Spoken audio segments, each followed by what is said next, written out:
Hi అండి, welcome to Keerthi's kitchen. ఈరోజు నా ఫస్ట్ రెసిపీ ఏంటంటే గోంగూర చట్నీ.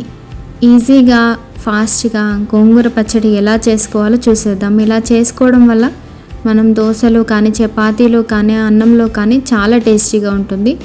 సో అయితే ప్రాసెస్ చూసేద్దాం. ముందుగా తీసుకున్న గోంగూరని తుంచేసి ఇలా కడిగేసి పెట్టుకోవాలి. కొన్ని మిర్చి తీసుకుందాం, అవి కూడా కడిగేసి పెట్టుకోండి. దాని తర్వాత కొన్ని పల్లీలు తీసుకోండి. దాని తర్వాత ఒక వెల్లుల్లి రెబ్బ మొత్తం పొట్టు తీసి పెట్టుకోండి. ముందుగా తీసుకున్న పల్లీలని మనం వేయించుకోవాలి, మీడియం ఫ్లేమ్లో వేయించుకోవాలి. ఎక్కువ మాడకుండా చూసుకోవాలండి. ఇలా చేయడం వల్ల పొట్టు ఈజీగా వస్తుంది. సో అదే ప్యాన్లో ఒక 1/2 స్పూన్ ఆయిల్ వేసుకొని మనం తీసుకున్న పచ్చిమిర్చిని యాడ్ చేసుకోవాలి. అది కలుపుతూనే ఉండాలండి, ఎందుకంటే మళ్ళీ మాడిపోతుంది. ఒకే సైడ్ వేగుతుంది కానీ ఇంకో సైడ్ వేగదు. తర్వాత మనం తీసుకున్న గోంగూరని అందులో వేసుకొని కావలసినంత ఉప్పుని, నేనైతే 1/2 స్పూన్ వేసుకున్నాను, కొంచెం పసుపు వేసుకొని మూత పెట్టేసుకొని ఉడికించుకోవాలండి. ఒకవేళ ముదిరిన ఆకులైతే కొంచెం వాటర్ పోసుకోవాలి.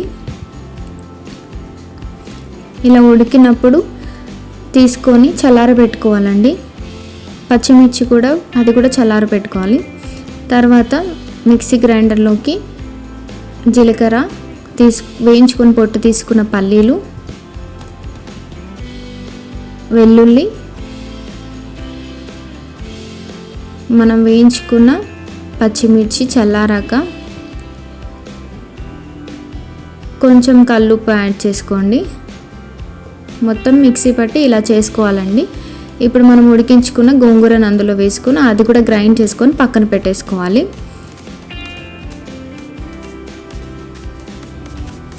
ఇప్పుడు ఒక ప్యాన్ తీసుకొని ఒక 2 స్పూన్స్ ఆయిల్ వేసుకొని కొంచెం కాగాక లో ఫ్లేమ్లో పెట్టండి.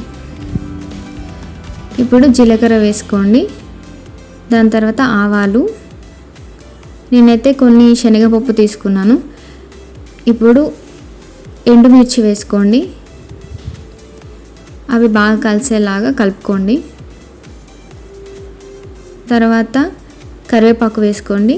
ఇవి బాగా వేగాక ముందుగా మనం గ్రైండ్ చేసి పెట్టుకున్న పచ్చడిలో కలుపుకోవాలి. సో చాలా ఈజీగా మనం గోంగూర పచ్చడి ఇలా చేసుకోవచ్చు. సో చూసారుగా, నా వీడియో మీకు నచ్చినట్టయితే ప్లీజ్ నా ఛానల్ని సబ్స్క్రైబ్ చేసుకోండి, వీడియోని లైక్ చేయండి, షేర్ చేయండి. Thank you.